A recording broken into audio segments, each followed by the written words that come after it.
I realized like honestly 70% of success is just stop drinking, stop smoking weed. I don't care if you say it's productive. It does not help you. You're not one of those people who's more creative on weed. I don't care. Get 9 hours of sleep, which sounds counterproductive, but it's not, trust me.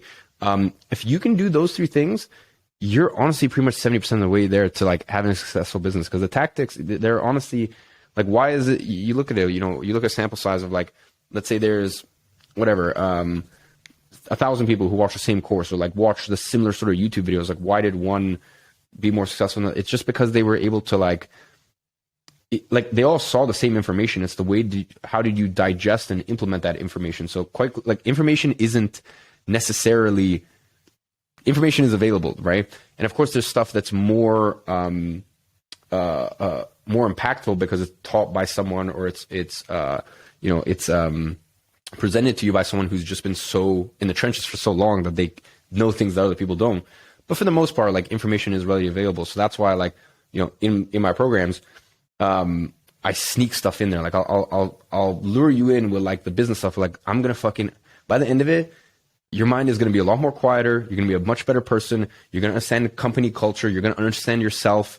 And that's like the 10K program. And then, even in the 100K program, or, program that's trying to get people to 100K a month, I've got my detox coach in there. We talk about psychedelics, which sounds like, why would that be in a business course? But we talk about psychedelics. We talk about detoxing protocols like Epsom salt baths, like a heavy steam sauna, like liver cleanses. This stuff sounds like it shouldn't be important to get into 100K a month, but trust me, like it is.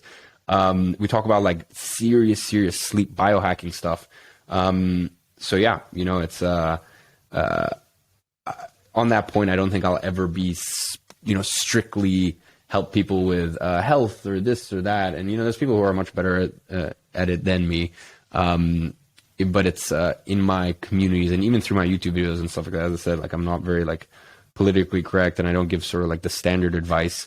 And I, like a lot of people want to make punchy videos. Like, I'll share my 7 life lessons for 2021 and just sit for an hour and just talk about stuff that's just probably most people won't really talk about.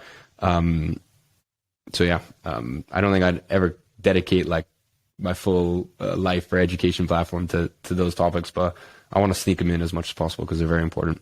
If you enjoyed this clip, watch the full episode right over here, and don't forget to subscribe.